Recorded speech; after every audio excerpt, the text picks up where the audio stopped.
Howdy, everyone. It's Reese, aka Bearman Prime, on this September 30th. Welcome back to my Read the Bible in a Year series. Thank you again for joining me. God bless you all. Part of the top right hand corner for the rest of the playlist, and please hit the like button, subscribe button, and notification bell. I sure do appreciate it.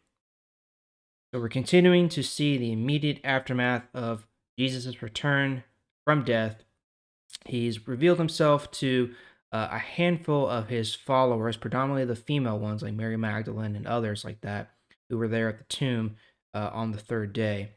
Then we also saw how the Jewish leaders are perpetuating the lie that none of this is true, that um, the apostles stole the body out of the tomb while the guards were asleep. They bribed the guards to do this. But we know that what's written in this book is the truth. What happened in this book, what happened in real life. Let's continue on. Let's go to Luke 24 today, and we're just going to continue to see Jesus slowly but surely revealing himself and getting the word out that he's back. So Luke 24, verse 13. That same day, two of Jesus' followers were going to a town named Emmaus. It is about 7 miles from Jerusalem. They were talking about everything that had happened. While they were talking, discussing these things, Jesus himself came near and walked with them. But the two men were not allowed to recognize Jesus. He asked them, "What's this I hear you discussing with each other as you walk?" The two men stopped, their faces looking very sad. The one named Cleopas said, "You must be the only person in Jerusalem who doesn't know what had just happened here." Jesus said, "What are you talking about?" They said, "It's about Jesus, the one from Nazareth. To God and to all the people, he was a great prophet. He said and did many powerful things. But our leaders and the leading priests handed him over to be judged and killed. They nailed him to a cross. We were hoping that he would be the one to free Israel. Then all this happened. Now something else. It has been 3 days since he was killed, but today some of our women told us an amazing thing. Early this morning they went to the tomb where the body of Jesus was laid, but they did not find his body there. They came and told us they had seen some angels in a vision. The angels told them Jesus was alive. So some of our group went to the tomb too. It was just as the women said. They saw the tomb, but they did not see Jesus." Then Jesus said to the two men, "You are foolish and slow to realize what is true. You should believe everything the prophets said. The prophets said the Messiah must suffer these things before he begins his time of glory." Then he began to explain everything that had been written about himself in the scriptures.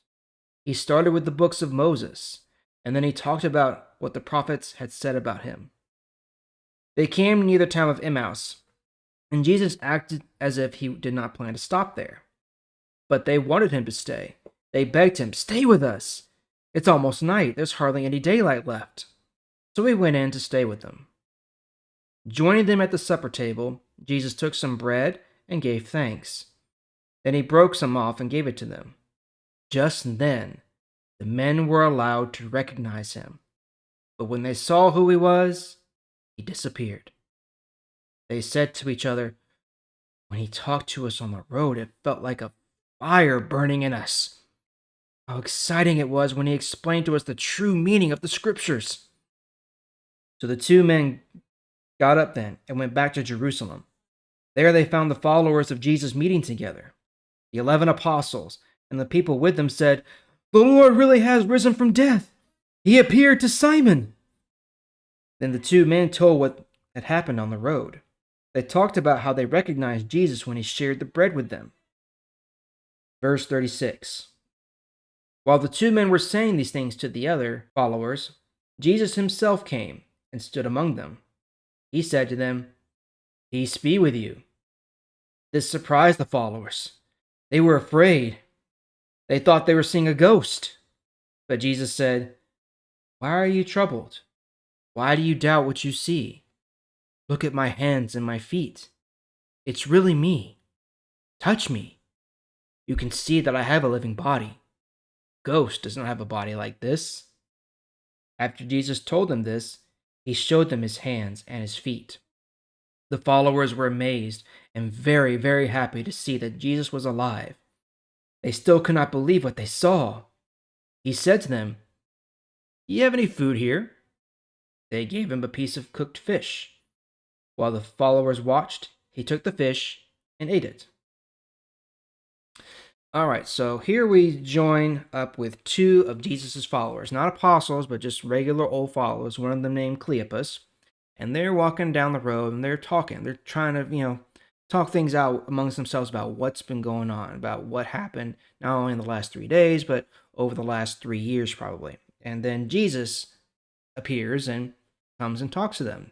Now, it says that they were not allowed to recognize him, okay? And that's, again, part of God's sovereignty, part of Jesus' sovereignty, where he does not always reveal things to us, okay? He doesn't reveal things that we don't need to know yet, right? So here, they didn't need to know that it was the Lord walking with them. And he tells them that, you ought to recognize that these things are true. The prophets clearly say what's going to happen to the Messiah. And he explains it clearly all the way from the books of Moses, from Genesis, Exodus, all the way through what the prophets said, Isaiah, Zechariah, every one of them explains everything that is said about Jesus, okay? And that's something that we often forget, is that the Old Testament does build up to Jesus. It is leading up to Jesus. Everything in this book is about Jesus, right? So it all leads up to him. So he's explained to them, and they're just like, wow, that actually makes sense, and it stirs something in them. And then at the dinner table, they're about to eat, and then suddenly the light goes off, or the light comes on actually, and the veil is lifted from them. They're like, "Oh my gosh!" And then he's gone, disappears, because he can do that. And then at last, he finally appears to his disciples, his apostles, his followers, and it doesn't say that he just walks in; he just appears. He just drops in like, "Hello there." And there he is, and they're all like, "Jeez, Jesus Christ!" Literally. And they're wondering, is this a ghost? Is this, what is this? And he's like, "Hey, look at me. Touch me. You can touch me. You can't touch a ghost. Look at my hands.